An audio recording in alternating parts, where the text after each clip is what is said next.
Hello mga kabisaya, mga Tagalog, hello mga auntie, mga uncle. Nandito nga pala kami ngayon sa Ayala Mall and then niyaya po ako ng kaibigan ko manood ng sine. And then may nakita po kami napaka-cute na aso and then sabi ko po, sabay kami maglakad. Pero ayan po ang resulta, kapigatas po ang aming mga paa. And by the way, napakalaki ng mall na to, sobrang laki. Then sabi ko sa kanya, maganda doon paggabi kaya pupunta dapat kami pero hindi na namin nagawa. And then dito po namin napagdesisyon mag-lunch sa Mamalo. Kasi sabi ko nga masarap diyan dahil nakapag-try ako sa Evia, pero iba-ibang po pagkain nila dito. Mas masarap po doon sa Evia. And then pumipili na kami ng pagkain, meron din po silang binigay na complimentary bread. Ang arte, 'di ba? May pa-price lang bread. And then binigay ko na sa kanya ang aking advanced birthday gift kasi baka hindi kami magkita sa birthday niya. At saka ganyan lang po talaga ako magbalot, walang kaarte-arte. Binalot ko lang sa plastic. And by the way, thankful po ako kasi nagustuhan niya kahit mumurahin lang po 'yan. And then, ayan na po ang order namin. Mango shake. Napakasarap po ng mango shake. O, di ba? Ang ganda ng bracelet. So, pareho kami niyan. And then, arty-arty po ako. Ganyan-ganyan po ako kasi nga, kalamansi lang naman ang nasipsip ko dati. Ngayon, may pa-shake-shake na.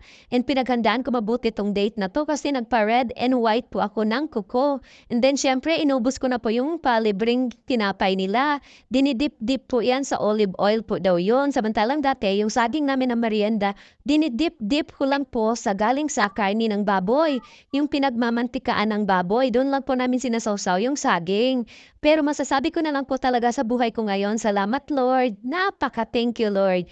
Kasi nabibigyan ako ng ganitong pagkain. And by the way, nandito na po yung order namin.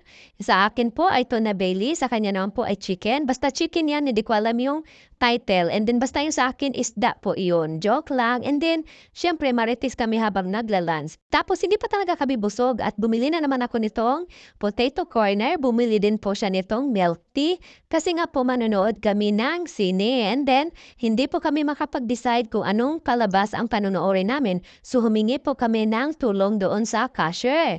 Sabi namin doon sa cashier, ate, pwede mo ba kaming i-suggest kung saan po ang pinakamaganda dyan? Sabi po niya, dito po kayo manood kung saan maraming nanonood. So sabi ko, anong palabas yon? At sabi po niya, ay yung Madam Web.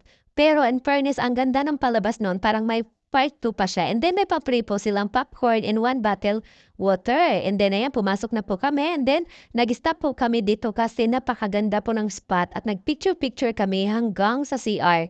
Kasi napakalinis po ng CR nila dito. And then, syempre, para po magamit ko yung 0.5. Ayan na po yung ate ko, yung madam ko, na nag-inarte na naman. Pero may karapatan po siya mag-inarte din, napakaganda po niya. Para po siyang half foreigner. So ako naman ay ignorante, first time ko po manood ng mga ganito ganyan, ganyan. So na pinaglaruan ko yung inupuan ko na para mag-blend po siya. Ayan po. So nag-enjoy po talaga ako dito sa Sabado ko. So thank you, Beat. Salamat sa panonood!